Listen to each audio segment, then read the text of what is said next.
En un video anterior vimos cómo usar los sets de entrenamiento, validación y prueba para encontrar los parámetros e hiperparámetros de un modelo y para elegir el mejor modelo de entre varios posibles. Sin embargo, no siempre resulta conveniente usar este enfoque y muchas veces es más adecuado usar un enfoque que se conoce como la validación cruzada. Así que en este video vamos a entender qué es la validación cruzada y cómo funciona el K-fold cross validation, que es uno de los principales métodos o algoritmos utilizados para realizar precisamente esta validación. Pero antes de comenzar los invito a visitar codificandobits.com, en donde encontrarán la academia online con cursos de inteligencia artificial, ciencia de datos y machine learning que les permitirán construir su carrera en estas áreas y todo por una suscripción mensual de tan solo $10. Así que listo, comencemos. Antes de ver qué es la validación cruzada, vale la pena recordar qué son los parámetros e hiperparámetros de un modelo, algo de lo que ya hablamos en detalle en un video anterior. Y recordemos también que uno de los objetivos del Machine Learning es construir un modelo que tome unos datos de entrada y que sea capaz de generar predicciones sobre esos datos. Cuando construimos el modelo, lo que buscamos es encontrar una serie de parámetros, que son simplemente los coeficientes numéricos internos del modelo y que se encuentran durante el proceso de entrenamiento. Además, para construir ese modelo debemos definir los hiperparámetros, que son también unos coeficientes numéricos, pero que nosotros como programadores del algoritmo de entrenamiento tenemos que definir buscando generar las mejores predicciones posibles. Además, usualmente es necesario entrenar múltiples modelos con diferentes parámetros e hiperparámetros para posteriormente elegir cuál es el más adecuado de todos estos modelos para el problema que estamos intentando resolver. Y para lograr esto debemos ajustar los parámetros e hiperparámetros de cada modelo, medir su desempeño y escoger el modelo que genere las mejores predicciones posibles. Y en todo esto entra en juego un concepto muy importante que se conoce como la capacidad de generalización del modelo, que es simplemente su capacidad de generar buenas predicciones sobre datos que no ha visto previamente.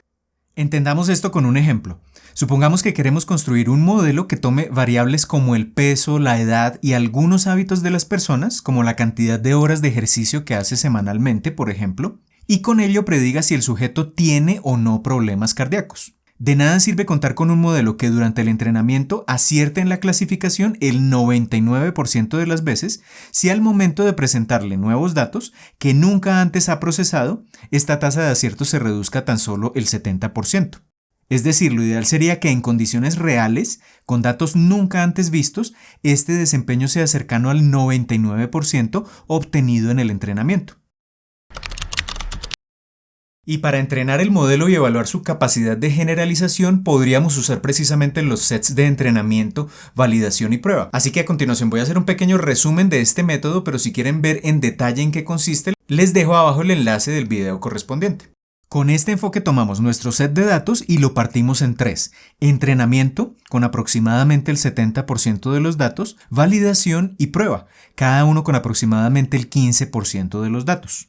El set de entrenamiento nos permite obtener los parámetros del modelo y el de validación nos permite ajustar los hiperparámetros y seleccionar el mejor modelo entre varios posibles, mientras que el set de prueba nos permite medir la capacidad de generalización del modelo.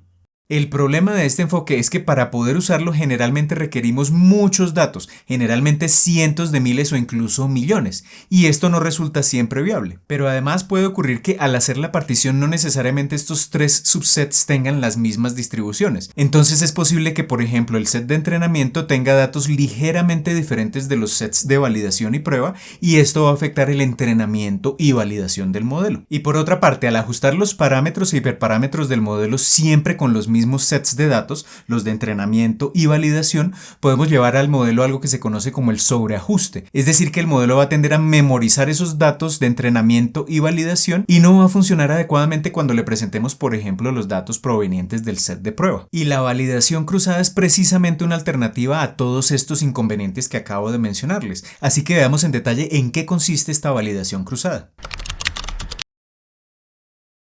La idea de la validación cruzada es muy simple. En lugar de usar diferentes sets para entrenamiento, validación y prueba, en la validación cruzada vamos a usar la totalidad de los datos. Y aunque existen muchos métodos para lograr este objetivo, uno de los más usados es el de la validación cruzada de K iteraciones, más conocida por su término en inglés K-fold cross validation. Así que en lo que queda de este video nos enfocaremos en este tipo de validación. Entonces comencemos viendo en qué consiste el algoritmo y luego lo entenderemos en detalle a través de un ejemplo.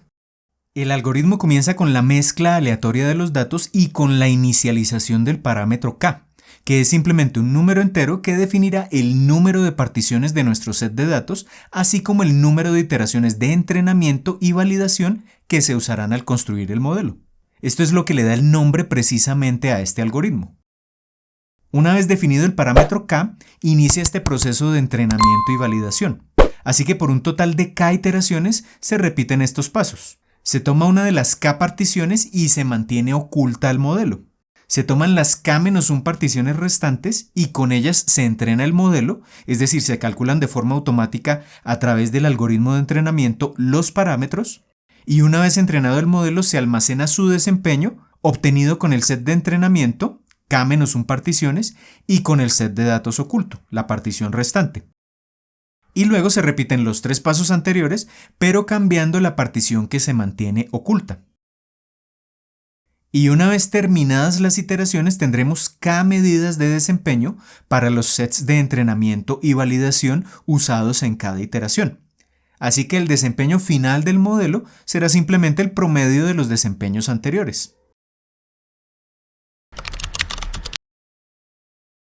Entendamos el algoritmo anterior con un ejemplo práctico. Entonces supongamos que volvemos al caso hipotético del modelo que queremos construir para determinar si una persona tiene o no problemas cardíacos. Y para simplificar las cosas supondremos un set de datos muy pequeño, tan solo 12 datos, y vamos a asumir que mediremos el desempeño como la exactitud. Del total de datos introducidos al modelo, ¿cuántas predicciones son correctas? En este caso el algoritmo comienza con la mezcla aleatoria de los datos, con lo cual podremos garantizar que el orden en el que presentamos los datos al modelo no afectará su desempeño. Ahora sumamos que el valor de K es igual a 3, es decir que partiremos el set de 12 datos en 3 bloques o folds, cada uno con un total de 4 datos. Y ahora comenzamos las iteraciones de entrenamiento y validación. Como el valor de K es igual a 3, realizaremos 3 iteraciones. En la primera iteración ocultamos el bloque 1 y usamos los bloques 2 y 3 para entrenar el modelo. Y una vez entrenado le presentamos el bloque 1 y lo validamos. Supongamos que tras este procedimiento obtenemos un desempeño con el set de entrenamiento igual al 82% y con el set de validación igual al 80%. Almacenamos estos dos valores en 2 listas independientes y continuamos con las iteraciones. En la segunda iteración repetimos los mismos pasos de la iteración anterior, con la diferencia de que ahora debemos cambiar el bloque oculto. Supongamos que en este caso ocultamos el bloque 2 y que entrenamos el modelo con los bloques 1 y 3. Tras el entrenamiento validamos el modelo con el bloque 2 y almacenamos en los listados anteriores los desempeños obtenidos, 84% para entrenamiento y 81% para validación. Y llegamos finalmente a la tercera iteración en donde ocultamos el bloque 3 y usamos los bloques 1 y 2 para entrenar, obteniendo al final de todo esto desempeños del 80% para los 2 bloques de entrenamiento y del 79% para el bloque de validación. Perfecto, terminadas las iteraciones, el último paso del algoritmo es determinar el desempeño final del modelo durante el entrenamiento y la validación.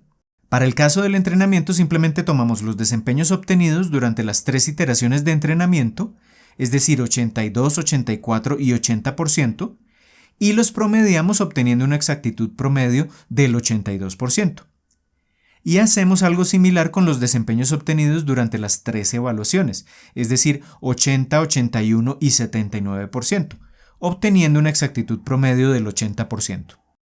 Acá vemos que los desempeños durante el entrenamiento y la validación son muy similares y por tanto podemos concluir que el modelo no tiene ningún sobreajuste y que ha sido entrenado y validado correctamente, y que además de esto tiene una buena capacidad de generalización, pues la exactitud promedio de validación es muy cercana a la obtenida durante el entrenamiento.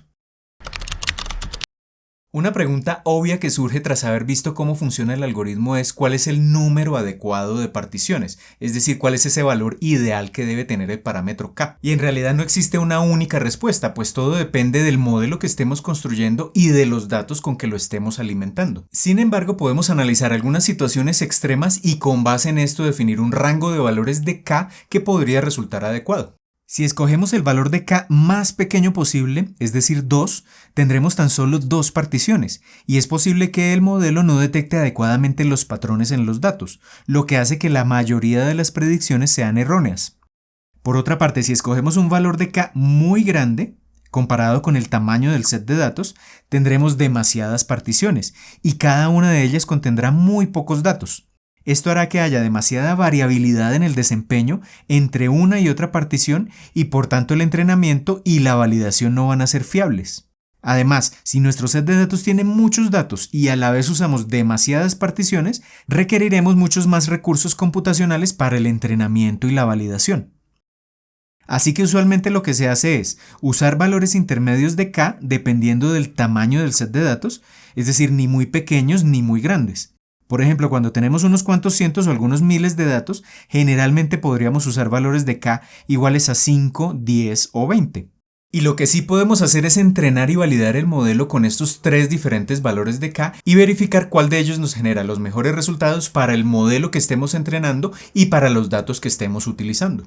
Muy bien, acabamos de ver en qué consiste la validación cruzada y uno de los algoritmos más usados en esta metodología, que es el algoritmo de K-fold cross validation. Esta validación cruzada es una alternativa a la partición del set de datos en entrenamiento, validación y prueba, del cual hablamos en un video anterior. Y tiene además varias ventajas con respecto a ese método. La primera de ellas es que funciona en casos para los cuales tenemos relativamente pocos datos, por ejemplo unos cuantos cientos o unos pocos miles. La segunda ventaja es que nos da una validación más robusta porque estamos entrenando el modelo y validándolo con la totalidad de los datos, y esto nos puede dar una medida más precisa de cuál es la capacidad de generalización del modelo. Y la tercera ventaja es que al entrenar y validar el modelo con la totalidad de los datos, estamos reduciendo esa probabilidad de overfitting o sobreajuste del modelo, y esto nuevamente mejora su capacidad de generalización. Sin embargo, tal vez una de las principales desventajas de este método es su costo computacional, pues al tener muchos datos, muchas particiones, tendremos que llevar a cabo múltiples iteraciones de entrenamiento y validación en comparación con el enfoque de el set de entrenamiento, validación y prueba. Muy bien, recuerden que si tienen alguna duda de lo que acabamos de ver en este video me la pueden dejar abajo en los comentarios, y recuerden también que si les gustó el video los invito a darle un pulgar hacia arriba de me gusta y a compartirlo con todos sus amigos y conocidos, pues esto me ayudará a seguir llegando cada vez a más y más personas. Y si aún no lo han hecho, los invito a suscribirse al canal y activar la campanita para que YouTube les notifique cada vez que publique un nuevo video. Por ahora esto es todo, les envío un saludo y nos vemos en el próximo video.